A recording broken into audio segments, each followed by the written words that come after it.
नमस्कार दोस्तों, हमारे इस YouTube channel total crime story में स्वागत है कि दोस्तों भारत की राजधानी दिल्ली एक ऐसा शहर जो बाहर से बहुत ही खूबसूरत और शांत दिखाई देता है, लेकिन अंदर से उतना ही खतरनाक है। कहते हैं कि दिल्ली एक ऐसा शहर है जो कभी नहीं सोता है। दोस्तों, उसी दिल्ली शहर में शिवानी ठाकुर नाम की एसपी मैडम अपने पद पर नियुक्त थी। बाह से सुंदर, सुशील और सौम्य दिखने वाली शिवानी ठाकुर अंदर से बहुत ही पत्थर दिल की थी, बहुत ही खतरनाक थी। एक एक अपराधी शिवानी ठाकुर के नाम से कांपता था, क्योंकि शिवानी ठाकुर का स्वभाव ही ऐसा था। कहते थे कि अगर कोई अपराधी नहीं होता फिर भी वह शिवानी ठाकुर का नाम सुन लेता तो उनके डर के कारण ही वह इंसान अपना अपराध मान लेता था। दोस्तों, शिवानी ठाकुर एक बहुत छोटे से गांव से निकल कर आई थी, आंखों में बड़े सपने लेकर, और उसने अपना सपना पूरा भी किया। दोस्तों, शिवानी ठाकुर वह महिला थी जो हमेशा न्याय के लिए लड़ती थी। शिवानी ठाकुर ने कभी किसी के साथ अन्याय नहीं किया, वह हमेशा सबकी मदद करती थी। लेकिन पता नहीं था कि एक रात शिवानी ठाकुर की जिंदगी में ऐसी आएगी कि वह आत्मा तो अब भी उनके साथ है। उसके बाद से गांव का हर व्यक्ति यही कहता कि उसने हमें सबसे बड़ा उपदेश दिया कि दुख और मृत्यु से डरना नहीं चाहिए, क्योंकि यह केवल आत्मा की यात्रा का एक पड़ाव है। उसके जीवन ने सभी को यह सिखा दिया कि यदि हम समर्पण करना सीख लें तो कोई भी दुख हमें तोड़ नहीं सकता और कोई भी मृत्यु हमें डरा नहीं सकती। इस तरह उसका जीवन और मृत्यु दोनों ही समाज के लिए प्रेरणा बन गए। जब समय धीरे धीरे आगे बढ़ा और वह व्यक्ति संसार की दृष्टि से वृद्ध होता गया, तब भी उसकी आत्मा युवा बनी रही। उसका चेहरा भले ही झुर्रियों से भर चुका था, लेकिन उसकी आंखों में चमक उतनी ही जीवंत थी जितनी कभी युवावस्था में थी। लोग हैरान होते थे कि कैसे एक इतना बूढ़ा और बीमार शरीर वाला इंसान इतना प्रसन्न और हल्का हो सकता है। परंतु उसका रहस्य केवल एक ही था। उसने अपने जीवन के बोझ को स्वयं पर नहीं रखा, बल्कि उसे उस अदृश्य शक्ति के चरणों में अर्पित कर दिया। वह कहता था कि जब हम सब कुछ पकड़े रहते हैं तब हम दुखी होते हैं, जब छोड़ देते हैं तब मुक्त हो जाते हैं। यही उसका मूल मंत्र था। रात में उन्हीं कैदियों के साथ गलत व्यवहार करते हैं। तब एसएसपी मैडम ने कहा कि रामू, तुम्हें पता है तुम कितना बड़ा आरोप लगा रहे हो, तुम्हारे पास कुछ सबूत है? तब रामू बोला कि नहीं मैडम, मैंने यह सब अपनी आंखों से देखा है, आप मेरी बात पर यकीन कीजिए। अगर मैं उन पुलिस वालों से कुछ कहता तो शायद वह पुलिस वाले मेरे साथ भी वही व्यवहार करते जो उन कैदियों के साथ हो रहा है। इसलिए मेरे अंदर हिम्मत नहीं थी उन पुलिस वालों के खिलाफ आवाज उठाने की। इसलिए मैडम, मैंने यह सब बात आपको आकर बताई। अब मैडम भी गुस्से से आग बबूला हो गई, क्योंकि एसपी मैडम को बिल्कुल भी पसंद नहीं था कि किसी भी महिला के साथ अन्याय हो। और मैंने आपको बताया है कि शिवानी ठाकुर वह औरत थी जो न्याय से लड़ने के लिए हमेशा तैयार रहती थी। अब शिवानी ठाकुर ने, यानी कि एसआईपी मैडम ने रामू से कहा कि रामू, तुम्हारा बहुत बहुत बहुत धन्यवाद जो तुमने मुझे यह खबर ला कर दी। लेकिन रामू, एक बात बताओ कि जब मैं पिछले सप्ताह उस जेल में आई थी तब किसी भी महिला ने मुझे यह बात क्यों नहीं बताई? तब किसी भी पुलिस वाले हैं, वह सभी कैदियों को धराधमका कर रखते हैं। कहते हैं कि अगर तुमने हमारे खिलाफ मुंह खोला तो तुम्हारी खैर नहीं, हम तुम्हारे साथ इतना बुरा करेंगे कि तुमने सोचा भी नहीं होगा। इस तरह की बातें कहकर पुलिस वाले महिलाओं को डराते हैं। तब एसपी मैडम बोली कि रामू, तुम्हारा बहुत बहुत धन्यवाद जो तुमने हिम्मत दिखाई। मैं तुम्हें सरकार से कुछ ना कुछ अवार्ड जरूर दिलवाऊंगी, लेकिन सबसे पहले मुझे यह बताओ कि इन सब तरह का व्यवहार कब होता है? तब रामू ने बताया कि मैडम, जब सारे पुलिस वाले दिन भर अपनी ड्यूटी करके थक जाते थे तब वह रात को उस महिला कैबिन के पास जाते थे जहां पर सभी महिलाएं अपनी सजा काट रही होती हैं। तब एसपी मैडम ने कहा कि कोई बात नहीं रामू, तुम जाओ और मुझे हर एक खबर देते रहना। मैं आज शाम को ही उस जेल का निरीक्षण करने आ रही हूँ। अब शिवानी ठाकुर के दिमाग में यही बात चल रही थी कि आखिर महिलाओं के साथ ही ऐसा क्यों होता है, क्यों हर बार महिलाओं को ही झुकना पड़ता है। दोस्तों, कहते हैं कि महिला का जीवन बहुत कठिन होता है। अगर कोई महिला गलत होती है तो पूरा समाज उसके खिलाफ खड़ा हो जाता है। कोई साथ नहीं देता है, लेकिन वह भी एक महिला है, उसे भी किसी के सहारे की जरूरत होती है और एक महिला ही दूसरी महिला को समझ पाती है। एसएपी मैडम भी उन महिलाओं का दर्द समझती थी, इसीलिए आए दिन सबसे जाकर जेल में मिलती थी। अब दोस्तों, उसी दिन शाम को एसआईपी मैडम जेल का निरीक्षण करने पहुंची।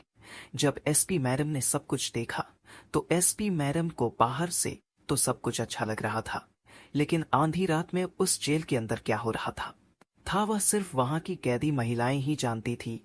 अब एसएपी मैडम ने सब लोगों से पूछताछ की, सारी कैदियों से बात की, लेकिन किसी भी कैदी की हिम्मत नहीं हो रही थी कि वह एसआईपी मैडम को एक इशारा ही कर दे या कुछ बताने की कोशिश करे।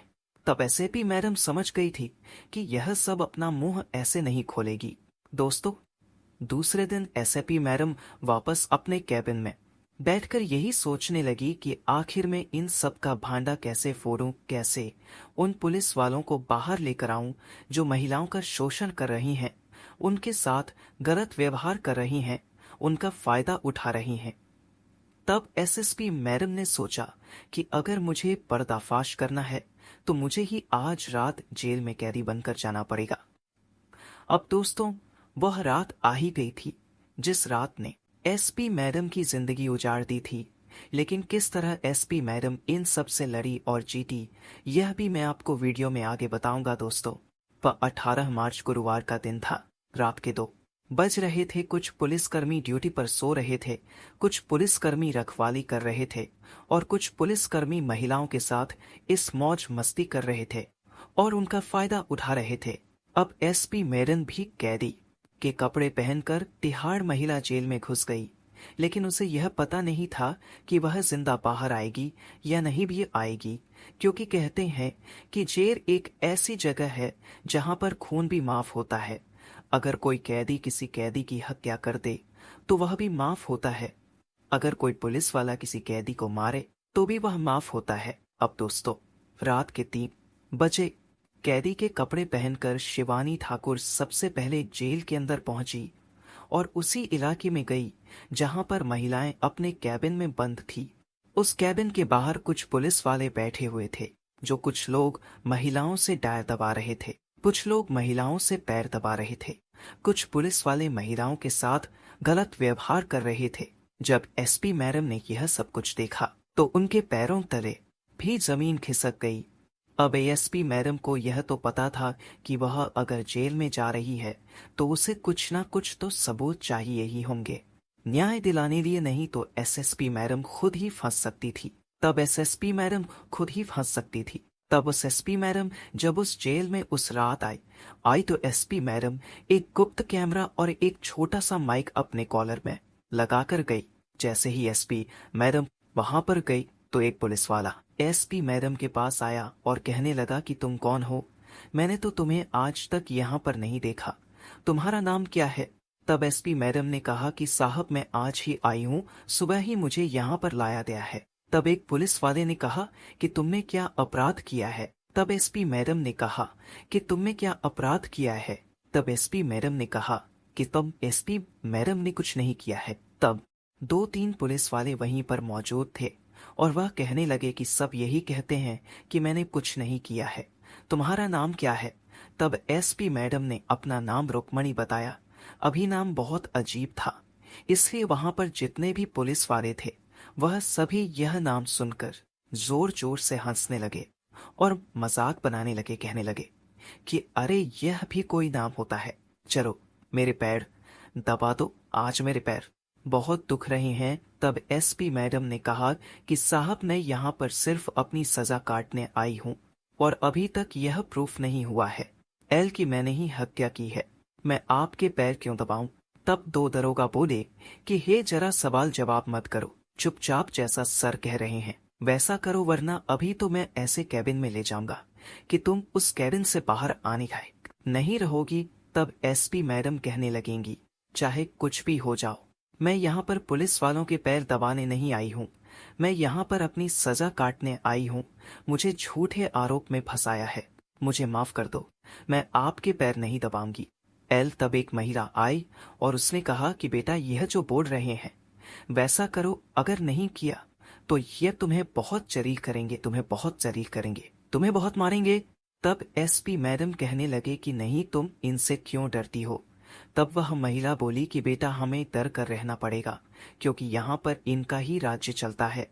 यह जो कहेंगे हमें वही करना पड़ेगा। तब मैडम कहने लगी कि तुमने आज तक इनके खिलाफ आवाज क्यों नहीं उठाई। इतने में दरोगा आया और उसने एसपी मैडम का हाथ पकड़ लिया और कहने लगा कि चलो, बहुत ज्यादा सवाब करने आ रही है ना तुम्हें, चलो तुम्हें ऐसे हालात में लेकर जाता हूं कि तुम वहां से बाहर नहीं आ पाओगी। अब एसपी मैडम को समझ में आ गया था कि अगर मुझे यह सब भंडा फोड़ना है तो इस दरोगा के साथ जाना ही पड़ेगा। अब दो दरोगा एसपी मैडम को एक कैबिन में लेकर गए। उस कैबिन के आसपास कोई नहीं था, सिर्फ शिवानी ठाकुर और वह दो दरोगा ही थे। वह दरोगा कहने लगे कि बताओ, तुम्हारा नाम क्या है और क्यों यहाँ पर आकर इतना सवाल जवाब कर रही हो, ज्यादा गर्मी छड़ी है। एल तब एक दरोगा दूसरे दरोगा से कहने लगा कि यह आजकल की लड़कियां अपने आप को जाना क्या ही समझती हैं। यह जानती नहीं है कि अगर हम पुलिस वाले एक अच्छे दोस्त बन सकते हैं तो उससे बुरे दुश्मन भी बन सकते हैं। तब एसपी मैडम कहने लगे कि साहब, आप दोनों मुझे यहाँ पर क्यों लेकर आए हो, मैंने क्या गलत कहा। तब वह दोनों दुर्गा कहने लगे कि चुपचाप यहीं बैठी रहो, अभी आधे घंटे में हमारे साहब आएंगे, वही तुम्हारी सारी हेकड़ी निकालेंगे। इतने में एसपी मैडम का दिमाग चला और एसपी मैडम ने उन दोनों दरोगाओं को अपनी सच्चाई बता दी। लेकिन क्यों बताई, इसके पीछे भी मैं आपको एक कारण बताता हूँ। वह डेपे जो दोनों दरोगा थे, उनकी पोस्टिंग 1 महीने पहले ही हुई थी और वह अपनी नौकरी से भी बहुत प्यार करते थे। लेकिन सिस्टम के चक्कर में उन्हें ऐसा बनना पड़ा और सिस्टम ने ही उन्हें ऐसा बनाया। जब उस जेल के कैबिन में दो दरोगा और एसपी मैडम के अलावा कोई नहीं था, तब एसपी मैडम ने कहा कि तुम दोनों का नाम क्या है। तब एक दरोगा ने अपना नाम कुणाल बताया और दूसरे दरोगा ने अभिषेक बताया। तब एसपी मैडम कहने लगी कि तुम मुझे जानते हो मैं कौन हूँ। तो वह दोनों कहने लगे कि हम नहीं जानते तुम कौन हो, लेकिन तुम कुछ ज्यादा ही अंदर चटर-पटर कर रही थी। अभी हमारे साहब आएंगे और तुम्हारी सारी हैकरी निकालेंगे। तब एसपी मैडम बोली कि मैं दिल्ली के एक थाने की एसपी हूँ और यह चीज मैं तुम्हें इसलिए बता रही हूँ क्योंकि अब तुम्हें भी मेरा साथ देना पड़ेगा। तब वह दोनों दरोगा एएसपी मीना की बात में नहीं आते हैं और मजाक उड़ाने लगते हैं। कहते हैं कि अरे वाह, तुम एएसपी हो तो हम भी प्रधानमंत्री हैं, यह नरेंद्र मोदी और मैं राहुल गांधी, ऐसे कहकर एएसपी मीना का मजाक उड़ाने लगे। तब एएसपी मीना ने गुस्से में कहा कि तुम भूल रहे हो कि किसके साथ बदतमीजी कर रहे हो। तुम हमेशा हमेशा के लिए अपनी नौकरी से हाथ धो बैठोगे। मेरा साथ दे दो, नहीं तो तुम्हारी जिंदगी जेल में कटेगी। तब वह दोनों पुलिस वाले डर गए थे क्योंकि एसपी मैडम पूरे आत्मविश्वास के साथ बोल रही थी।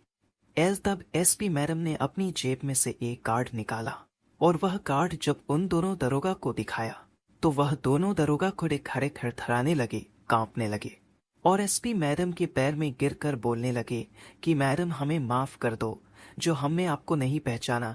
मैडम, हमसे बहुत बड़ी गलती हो गई। तब 1 मिनट में कहा कि मैंने तुम्हें एक ही शर्त पर माफ करूंगी, अगर तुम मेरी मदद करोगे। तो तब वह दोनों द्वारा कहने लगे कि हाँ मैडम, आप जो कहेंगे हम वो करेंगे। हम आपकी मदद करने के लिए तैयार हैं। तब एसपी मैडम ने कहा कि मुझे बताओ, हर रोज हर रात इस जेल में महिला कैदियों के साथ क्या होता आ रहा है। तब वह सारी ही बात उन दोनों दरोगा ने बताई जो एसपी मैडम को रामू ने बताई थी। तब एसपी मैडम को यकीन हो गया था कि हाँ, यह सच है, रामू ने उस दिन जो बताया वह सच है। तब एसपी मैडम ने उन दोनों दरोगाओं को अपना गुप्त कैमरा और माइक दिया और कहा कि मेरे पास तो एक माइक और गुप्त कैमरा है ही, लेकिन यह लो, तुम भी इस गुप्त कैमरे और माइक को ले जाकर वहां पर जो कुछ भी हो रहा है उसे कैमरे में कैद करो और मुझे ला कर दो। अब वह दोनों डरों का बहुत डर रहे थे, घबरा भी रहे थे। तब एचपी मैडम ने कहा कि घबराओ मत, मैं तुम्हारे साथ हूँ। तुम दोनों को मैं अच्छे से जानती हूँ, पिछले महीने ही तुम्हारी यहाँ पर पोस्टिंग हुई है। तब वह दोनों दोनों का कहने लगे कि मैडम आपने हमें कैसे पहचाना। तब एसआईपी मैडम ने उन दोनों बच्चे दरोगा का नाम तो देख ही लिया था, उनके माता पिता के बारे में भी थोड़ा बहुत बता दिया। तब वह दोनों दरोगा एसएपी मैडम की बात मान गए। एल और एसएपी मैडम ने थोड़ी सी उन्हें हिम्मत दिखाई। अब वह दोनों दरोगा कैमरा और माइक लेकर वहां पर चले गए जहां पर सारे पुलिस वाले बैठे हुए थे और महिला कैदियों का शोषण कर रहे थे। सब कुछ कैमरे में रिकॉर्ड करके दोनों पुलिस वालों ने एसपी मैडम को सब कुछ रिकॉर्ड करके लाकर दे दिया और एसपी मैडम तुरंत उसी वक्त जेल से बाहर चली गई। जब वह दोनों दरोगा वापस से उन पुलिस वालों की महफिल में गए तो उनमें से उनके दो अधिकारियों ने पूछा कि अरे तुम यहाँ पर क्यों आ गए, वह महिला कहाँ गई जो बहुत जरा सवाल जवाब कर रही थी। जरा मैं भी उससे अकेले में जाकर कुछ सवाल जवाब कर लूं, लेकिन उन दोनों दरोगाओं की मुंह खोलने की हिम्मत नहीं हो रही थी। एल क्योंकि एसपी मैडम ने उन दोनों अभिषेक और कुणाल को कहा था कि अगर तुमने उन पुलिस वालों को बताया कि मैं एएसपी थी और यहाँ पर कैदी बनकर आई थी तो मैं तुम्हारा भी वही हाल करूंगी जो उनका होने वाला है। एल तब वह दोनों दरोगा ने एचपी मैडम को वादा किया कि मैडम हम वादा करते हैं कि हम नहीं बताएंगे कुछ भी, हम चुपचाप जाकर बैठ जाएंगे। तब वह दोनों दरोगा अपने पुलिस अधिकारियों से कहने लगे कि अरे साहब उस महिला को तो हमने ही सबक सिखा दिया, छोड़ो आप। तब वहां पर जो हुआ उसे देखकर आप भी और सुनकर आप भी हैरान रह जाएंगे। एसपी मैडम उस रात उस जेल से तो निकल गई। एसपी मैडम दूसरे दिन सुबह वह सारे सबूत लेकर पुलिस हेडक्वार्टर में पहुंची और अपने अधिकारियों को वह सब वीडियो बताई। उसके बाद एसपी मैडम के साथ सारे पुलिस अधिकारी उस जेल में गए और उन सभी पुलिस वालों को हमेशा हमेशा के लिए नौकरी से बाहर निकाल दिया और सस्पेंड कर दिया। तब पूरे पुलिस फोर्स में एसपी मैडम की बहुत तारीफ हुई। जितनी भी कैदी महिलाएं थी उन्होंने भी एसपी मैडम के हाथ जोड़े और कहा कि एसपी मैडम आपका बहुत बहुत धन्यवाद जो हमें इस नर्क से बचाया। हम बहुत परेशान हो गए थे, किसी से कह नहीं पाते थे, कोई हमारी सुनता नहीं था। जब भी आवाज उठाने की कोशिश करते थे हमारी आवाज दबा दी जाती थी, हमें प्रताड़ित किया जाता था। तब जो मुख्य पुलिस अधिकारी थे उन्होंने भी एचपी मैडम की बहुत तारीफ की। उन सारे पुलिस वालों को सजा भी हुई और हमेशा हमेशा के लिए उनकी नौकरी भी छीन ली गई, क्योंकि जो अपराध उन पुलिस वालों ने किया था वह अपराध कोई साधारण नहीं था। दोस्तों, तो इस तरह से एसपी मैडम ने इस घटना का भांडा फोड़ा। तो आप सबको यह वीडियो कैसी लगी? अगर आप सभी को यह वीडियो पसंद आई हो तो वीडियो को लाइक कर देना और हमारे चैनल को सब्सक्राइब कर देना। मिलते हैं अगली वीडियो, तब तक खुश रहें, सुरक्षित। धन्यवाद।